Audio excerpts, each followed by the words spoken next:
Every city has an origin story. Welcome to Quote the Queen City, where we peel back the pages of Cincinnati's history.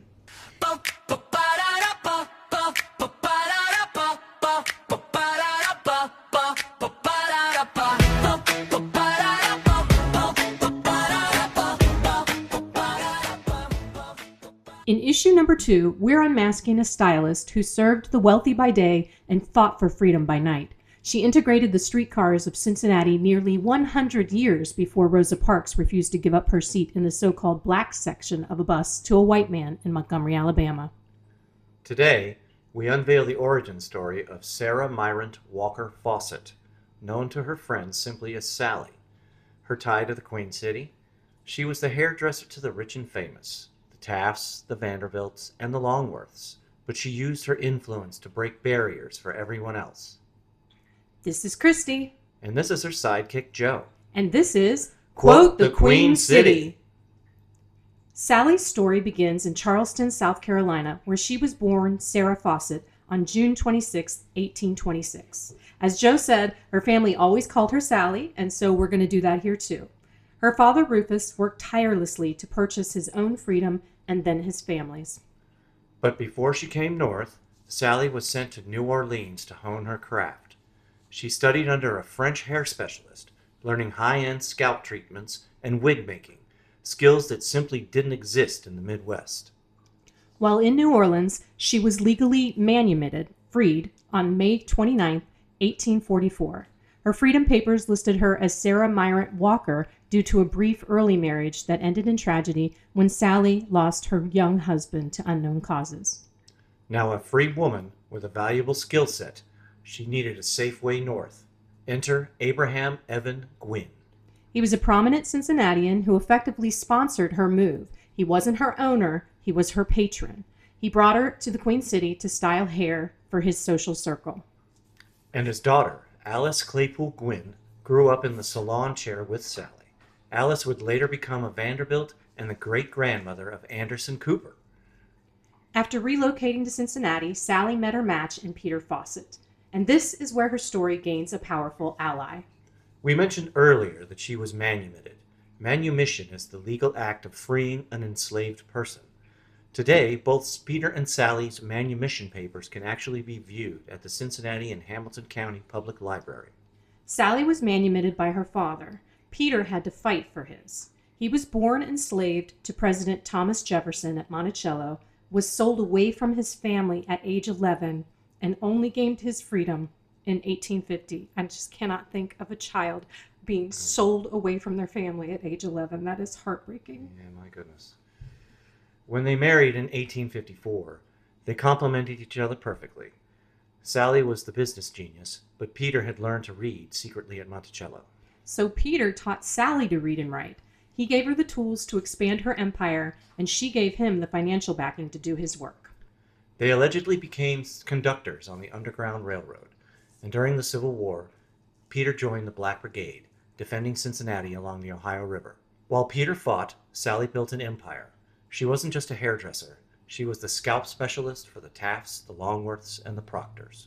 She charged premium rates, too, sometimes $150 for a treatment. That, in today's dollars, that would be several $1,000s. I can't imagine going to the hairdresser and spending several $1,000s. Really? Are you sure? Yeah, I'm sure. I'm so sure. Okay. So she drove her own buggy, she dressed impeccably, and she commanded respect in spaces where black women were rarely allowed to go. But the villain of racism was always lurking. The major battle happened on January 16, 1860, on the 3rd Street line of the Cincinnati streetcar. Sally was running late for an appointment and decided to jump on the streetcar. The conductor, Henry Kimber, tried to force Sally off, but she grabbed the handrails and refused to let go.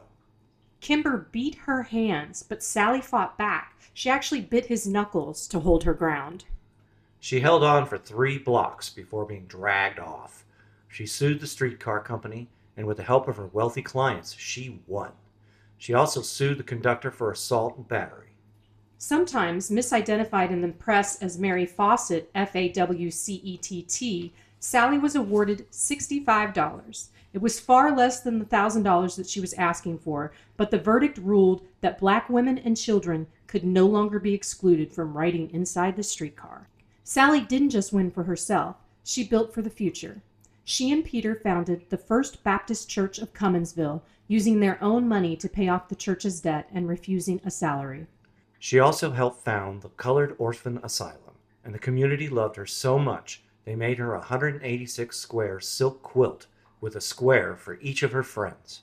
And she stayed fierce until the end. After Peter died, local black Baptist leaders debated how to proceed at a church without its foremost leader. There was doubt that a woman, even Sally, could manage the estate and the church's affairs. So she put out a legal notice screaming in all caps, "I have been appointed and qualified to handle his estate." Her notice wasn't just procedure, it was a public clapback to the men who doubted her authority. And I am totally stealing that line, "I have been appointed and qualified." It reminds me of the line from "Oh Brother, Where Art Thou?" The one where Holly Hunter's character said, "He's bona fide, what are you?" Indeed, yeah. Or another good Holly Hunter line is from Raising Arizona when she said, "I need a baby hide. They got more than they can handle." She also said in the same movie, "Give me back that baby, you warthog from hell." So Yes. Holly Hunter had a lot of iconic lines, and now I Stuck with you. have been appointed and qualified, and I love it. That's right. You've definitely been appointed and qualified. And so was Sally, who sadly passed away on December 2nd, 1906, at the age of 80. Let's enter our final segment, the Hall of Justice. We have to talk about courage outside the streetcars and the salon. Their home was a literal sanctuary. As conductors on the Underground Railroad, Peter and Sally risked their lives and their freedom to help countless men, women, and children escape to safety. And their spiritual legacy is just as powerful. Peter served as the beloved pastor of the First Baptist Church of Cumminsville for over 25 years.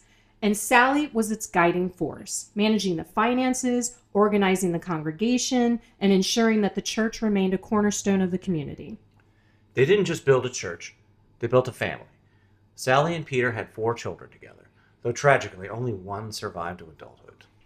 And their love didn't stop with their own children. They also raised 2 foster daughters, Sarah Porter Anderson and Clara Porter Nelson. Their living descendant, Mr. James Clark, is still here in Cincinnati. He recently shared their original manumission papers with the public library for a major exhibit. That means that the Fossett files are still open. Their story isn't just history, it's a living, breathing part of the Queen City. Issue 2 is in the books. Don't forget to subscribe, and we'll see you in the next panel. Thanks for joining. Quote the Queen City.